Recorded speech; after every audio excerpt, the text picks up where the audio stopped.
Hi. Vedic science. ఏమిటి Vedic science? Indian Vedic స్కూల్‌లో ప్రత్యేకంగా ఎక్స్‌క్లూజివ్‌గా మేము ఇంట్రొడ్యూస్ చేసిన కోర్స్ ఇది. ఈ వేదిక్ సైన్స్ అంటే ఏంటంటే బేసిక్ ఐడియా. మనకి చాలామంది పిల్లలకి లేదంటే పెద్దవాళ్ళకి కూడా వేదాలంటే ఏమిటి? వేదాల్లో ఏముంటుంది? అలాగే వేదాల నుంచే పుట్టినటువంటి ఉపనిషత్తులంటే ఏమిటి? వాటిలో ఏముంటాయి? అలాగే పురాణాల్లో ఏముంటాయి? పురాణాలతో పాటు ఇంకా ఇతిహాసాలు అంటున్నాం. వాటిలో ఏముంటాయి? ఇతిహాసాలు అంటే ఏమిటి? సో ఇవన్నీ కూడా చాలామందికి సందేహాలు. ఇంత సాహిత్యం మన భారతీయ ప్రాచీన సంస్కృతిలో ఉన్నాయి. సో వీటిలో ఒక్కొక్క దానికి అర్థం తెలీదు చాలామందికి. ఇవ వీటి వల్ల ఉపయోగాలు ఏంటో కూడా చాలామందికి తెలియవు. తెలిసిన వాళ్ళు ఏంటంటే వాటిని ఎలా చెప్పాలో కూడా కొంత కన్‌ఫ్యూజ్ అయ్యే అవకాశం ఉంది. అందుకనే చాలా సింపుల్‌గా మన ప్రాచీన సాహిత్యమైనటువంటి వేదాల దగ్గర నుంచి వేదాలంటే ఏమిటి? ఋగ్వేదంలో ఏముంటుంది? యజుర్వేదంలో ఏముంటుంది అసలు? అథర్వణ వేదంలో ఏముంటుంది? సామవేదంలో ఏముంటుంది? అలాగే ఉపనిషత్తులు తీసుకుంటే ముఖ్యమైన ఉపనిషత్తులు 10. 108 ఉపనిషత్తులు ఉంటాయి. అందులో ముఖ్యమైనవి 10. ఆ 10 ఉపనిషత్తుల్లో ఏముంటుంది అనేది మనకి సింపుల్‌గా మనం చెప్పడం జరిగింది ఈ క్లాసుల్లో. అలాగే పురాణాలు 18 పురాణాలు.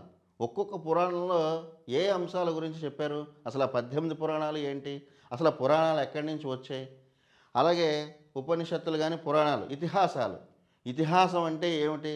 ఇలా జరిగింది అని మనకు చెప్పే ఆ చరిత్ర మహాభారతం కానీ రామాయణం కానీ ఈ రెండింటిని ఇతిహాసాలు అంటారు. సో ఆ ఇతిహాసాల్లో ఏముంటుంది? అలాగే మహాభారత యుద్ధం చివరిలో శ్రీకృష్ణుడు అర్జునుడికి చెప్పినటువంటి భగవద్గీత. అసలు భగవద్గీత శ్రీకృష్ణుడు ఎందుకు చెప్పాల్సి వచ్చింది? ఆ భగవద్గీతలో ఏముంటుంది? ఇలా ఒకటి కాదు, మన ప్రాచీన సాహిత్యంలో ఏవైతే ఉన్నాయో వాటన్నిటి గురించి కూడా సింపుల్గా అందరికీ అర్థమయ్యేలాగా బ్రీఫ్ ఇంట్రడక్షన్స్. అలాగే మన నిత్య జీవితంలో చాలా మంత్రాలు వింటూ ఉంటాం. అసలు మంత్రం అంటే ఏమిటి? ఒక్కొక్క ఇంపార్టెంట్ మంత్రాలు ఉన్నాయి. ఆ మంత్రాలకు అర్థాలు ఏమిటి అసలు? అర్థం తెలిస్తే ఆ మంత్రం మీద మనకి ఆసక్తి కూడా పెరుగుతుంది. ఓహో, ఈ మంత్రం అర్థం ఇదా?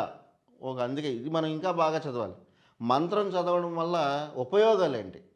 మంత్రం అనేది ఏంటంటే పూర్వకాలంలో గురుకులాల్లో పేపర్ లేదు, పెన్ను లేదు. ఇప్పటికీ కూడా వేదం నేర్చుకోవాలంటే పేపరు పెన్నుతో అవసరం లేదు. విని ఆ వినికిడి జ్ఞానం ద్వారా ఆ మంత్రాన్ని ఒక 10 సార్లు వల్లెవేస్తూ విధానాలు ఉంటాయి. ఘనపాఠం అని, క్రమపాఠం అని, అసలు ఆ పాఠాలు ఏమిటి? సో ఆ పాఠాల ద్వారా నేర్చుకోవడం వల్ల జీవితంలో ఎప్పటికీ మర్చిపోం. మళ్ళీ ఎప్పుడు కావాలంటే అప్పుడు మనం ఆ మంత్రాల్ని వల్లెవేయవచ్చు. సో ఆ విధానాల ద్వారా మంత్రం నేర్చుకుంటే దానివల్ల ఉపయోగం ఏంటి? సింపుల్. జీవితకాలం అంటే గుర్తుంటుంది. అంటే దాని అర్థం మెమోరీ స్కిల్స్ పెరుగుతాయి. మంత్రాలు పఠించడం వల్ల మెమోరీ స్కిల్స్ పెరుగుతాయి. అవి ఎలా పెరుగుతాయి? ప్రతి మంత్రానికి అర్థం ఏమిటి? మంత్రం అంటే ఏంటి అసలు? శ్లోకం అంటే ఏమిటి?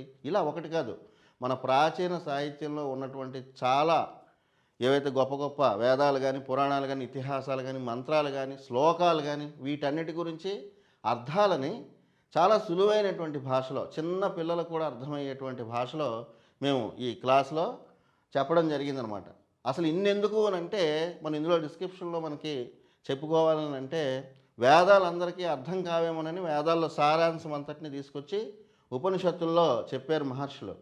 ఈ వేదాలు ఉపనిషత్తుల సారం కూడా అర్థం కాని వాళ్ళ కోసం వాటిని ఇంకాస్త ఇమేజినేషన్ చేసుకునే విధంగా కథల రూపంలో వివరించి పురాణాలుగా మనకి అందించారు. పురాణాల్లో చరిత్ర అంతా ఉంటుంది.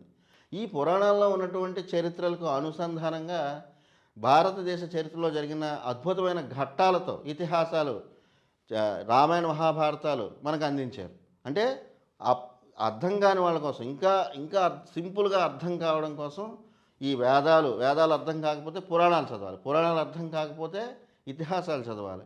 సో ఇతిహాసాల్లో మనకి వేదాల్లో ఉన్నటువంటి విషయాలన్నింటినీ కలిపి ఆ క్యారెక్టర్లని క్రియేట్ చేయడం జరిగిందనమాట. సో ఇలాగా ఒక ప్యాటర్న్లో మనకి సాహిత్యం అంతటినీ అన్ని వర్గాలకు అర్థం కావడం కోసం అప్పట్లో ఈ విశేషాలన్నింటినీ, ఈ సాహిత్యాన్ని అంతటినీ క్రియేట్ చేశారనమాట. సో అలా మన ప్రాచీన సాహిత్యంలో ఉన్న వేదాలు, పురాణాలు, ఇతిహాసాలు వాటన్నిటి గురించి బ్రీఫ్గా సింపుల్గా తెలుసుకోవాలనుకుంటే మా ఇండియన్ వేదిక్ స్కూల్లో వేదిక్ సైన్స్ పేరిట మా క్లాసులు అందుబాటులో ఉన్నాయి. అవి నేర్చుకోవాలనుకునే వాళ్ళు www.indianvedicschool.com మా వెబ్సైట్లోకి వచ్చి లాగిన్ అయ్యి మీరు ఈ కోర్సులు నేర్చుకోవచ్చు. అలాగే గూగుల్ ప్లే స్టోర్, యాప్ స్టోర్లో ఉన్నటువంటి మా యాప్ని డౌన్లోడ్ చేసుకుని అందులో లాగిన్ అయ్యి కూడా మీరు వేదిక్ సైన్స్తో పాటు ఇంకెన్నో కోర్సులు ఉన్నాయి, ఆ కోర్సులను కూడా చూసి నేర్చుకోవచ్చు. Thank you very much.